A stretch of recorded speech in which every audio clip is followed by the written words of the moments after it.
Sir இப்ப நேற்று வந்து அந்த பண்ணைக்காரங்க என்ன சொல்றாங்கன்னா, நேற்று விவசாயிகள் பொறுத்த வரைக்கும் அவங்க வந்து எங்களுக்கு அரசாங்கத்துக்கு எங்களுக்கு சம்பந்தம் இல்லைங்கிற மாதிரி அவங்க பேசிட்டு இருக்காங்க.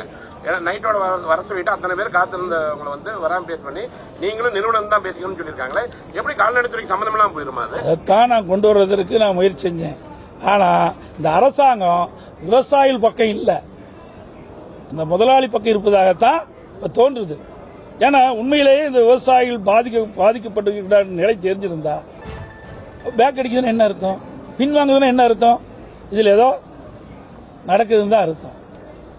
இதில் 40,000 விவசாய குடும்பங்கள் இல்லைங்க, 5 லட்சம் தொழிலாளர்களுடைய பிரச்சனை. இதுக்கு கூட பிரதான எதிர்க்கட்சி முறையில் அரசுடைய கவனத்துக்கு கொண்டு வருவதற்கு எங்களுக்கு அனுமதி மறுத்தா அவையில் வர வேண்டிய அவசியம் என்ன எங்களுக்கு இருக்குது? மக்களுடைய பிரச்சனைக்கு தான் நாங்கள் வர்றோம். இது கவர்மெண்ட் 2 தரப்பு பேசி ஒரு உடன்பாடு எடுக்கணும். எல்லா இடத்துலயும் தான் இன்னைக்கு எல்லா தொழிற்சாலையும் இருக்குது. ஒரு போராட்டம் நடத்தினா அரசாங்கம் பேசுதில்ல, எல்லா இடத்துலயும் பேசுறாங்களா? அது மாதிரி விவசாயிகள்லாம் நிராகரிக்கப்பட்டவர்களா? அவர்கள் இந்த அரசாங்கம் கண்டுகொள்ளாதா? அவர்கள் வாழ்வாதார பிரச்சனை, 5 லட்சம் தொழிலாளருடைய வாழ்வாதார பிரச்சனை, 40,000 விவசாய குடும்பங்களுடைய வாழ்வாதார பிரச்சனை. இதற்கு இந்த அரசாங்கமே முத்தரவு பேச்சுவார்த்தை நடத்தும் என்று அறிவிக்கப்பட்டு விட்டு ஏன் பின்வாங்குது? அதுதான் அரசுடைய கவனத்துக்கு கொண்டு வந்து அதுக்கு ஒரு நல்ல சுமூகமாக ஏற்பாடு செய்ய வேண்டும். அந்த உரிமையாளர்களுக்கு அவள் கேட்கின்ற கோரிக்கையை இந்த அரசு மூலமாக நிறைவேற்ற வேண்டும் என்ற ஒரு நல்ல எண்ணத்தில் தான் நாங்கள் இந்த சட்டமன்றத்தில் அரசுடைய கவனத்துக்கு கொண்டு வந்து முயற்சித்தோம். ஆனால் எங்களுக்கு அனுமதி கிடைக்கல, வெளிநடப்பு செஞ்சோம்.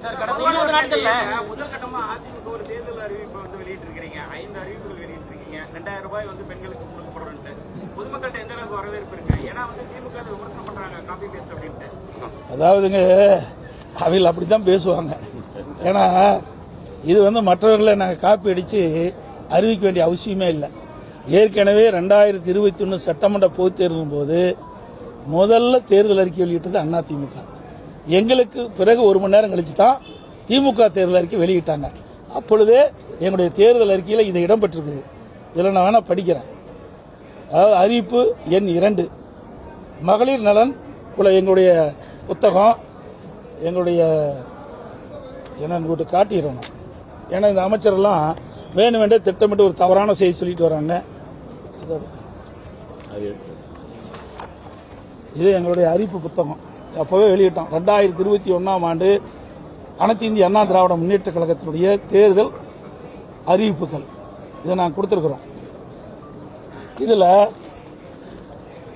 பாத்தீங்கன்னா 2வது அறிவிப்பு மகளிர் நலன் குலவிளக்கு திட்டம்.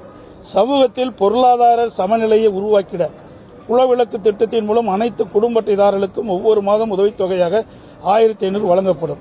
இத்தொகை குடும்ப தலைவின் வங்கி கணக்கில் செலுத்தப்படும். 2வது.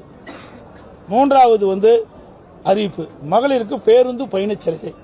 நகர பேருந்துகளில் பயணம் செய்யும் மகளிருக்கு பேருந்து கட்டணத்தில் 50% கட்டணம் வழங்கப்படும். நாங்கள் ஏற்கனவே அறிவிச்ச திட்டம் தான், ஒரு புதுசாக ஒன்று நாங்கள் இருக்கல. அதே மாதிரி வீடு அம்மா இல்ல திட்டம், அது நாங்கள் ஏற்கனவே அறிவிச்சிருக்கிறோம். குடியிருப்புக்கு சொந்த வீடு இல்லாதவர்களுக்கு கிராமப்புறங்களில் அரசே இடம் வாங்கி காங்கிரீட் வீடு கட்டித்தரப்படும். நகர்ப்பகுதியில் அரசே இடம் வாங்கி அடுக்குமாடி வீடு கட்டி அம்மா இல்லம் திட்டம் மூலம் விலையில்லா வழங்கப்படும். இது அறிவிப்பு 1. இதையெல்லாம் நாங்கள் ஏற்கனவே அனைத்து இந்திய அண்ணா திராவிட முன்னேற்ற கழகத்தினுடைய தேர்தல் அறிக்கையில் நாங்கள் அறிவிச்சிருக்கிறோம். அந்த அறிவிப்பின்படி தான் இப்போ மீண்டும் 2026 சட்டமன்ற பொதுத் தேர்தலில் எங்களுடைய அறிவிப்பை வெளியிட்டு மக்களிடத்தில் மிகப்பெரிய வரவேற்பை பெற்றிருக்குது. அந்த வரவேற்பை பெற்ற காலத்துல தான், அந்த எரிச்சல் தான் ஒவ்வொரு நாளும் ஒவ்வொரு அமைச்சர் ஒவ்வொரு விதமா பதில் சொல்லிட்டு இருக்காங்க. தாலிக்கு தங்க திட்டம் தொடர்ந்து சொல்லிட்டு நான் ஏற்கனவே அனைத்து இந்திய அண்ணா திராவிட முன்னேற்ற கழக ஆட்சியில் கொண்டு வரப்பட்டு திராவிட முன்னேற்ற கழக ஆட்சியில் நிறுத்தப்பட்ட திட்டங்கள் அனைத்தும் நிறைவேற்றப்படும் என்று ஏற்கனவே தெரிவிச்சிட்டேன். நீங்க கூட மடிக்கணினி திட்டம், இந்த மடிக்கணினி திட்டம், இது மாண்புமிகு தெய்வம் புரட்சித் தலைவி அம்மா அவர்கள் தமிழகத்தினுடைய முதலமைச்சராக அரியணையில் இருக்கின்ற பொழுது அரசு பள்ளியில் படிக்கின்ற மாணவர்கள், அந்த மாணவர்கள் திறமையானவர்களாக அறிவுபூர்வமான மாணவர்களாக விஞ்ஞான கல்வி கிடைக்க வேண்டும் என்ற அடிப்படையில் சுமார் 52,36,000 மாணவ மாணவிகளுக்கு விலையில்லா மடிக்கணினி கொடுத்தோம். இந்த அரசு அப்படி நிறுத்திக்கிடுது. அதுக்கு பிறகு 4 ஆண்டு காலம் தொடர்ந்து சட்டமன்றத்தில் நாங்கள் இது வலியுறுத்தி வந்தோம். எங்களுடைய சட்டமன்ற உறுப்பினர்கள் வலியுறுத்தி வந்தாங்க. நாங்கள் தொலைக்காட்சி மூலமாக எங்களுடைய கருத்தை தெரிவித்தோம், அறிக்கையின் மூலமாக தெரிவித்தோம். ஆனால் 4 ஆண்டு காலமாக இந்த மடிக்கணினி வழங்கிட்ட திட்டத்தை இந்த அரசு நிறுத்தி இருந்தது.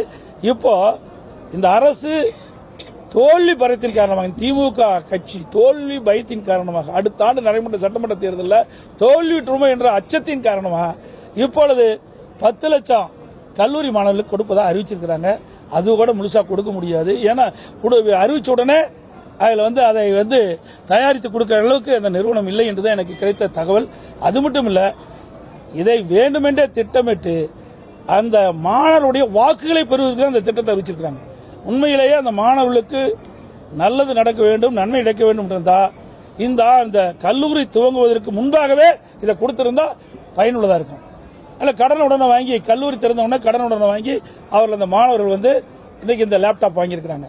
அப்புறம் 3 ஆண்டு முடிஞ்சு மாணவர்கள் வெளியே பட்டப்படிப்பு முடிஞ்சு அவர்கள் அந்த பட்டப்படிப்பு முடிஞ்சு போகின்ற காலத்தில் இப்போ அந்த மடிக்கணினி கொடுக்குறாங்க. அதனால எந்த ஒரு பயனும் மாணவர்களுக்கு கிடைக்கல.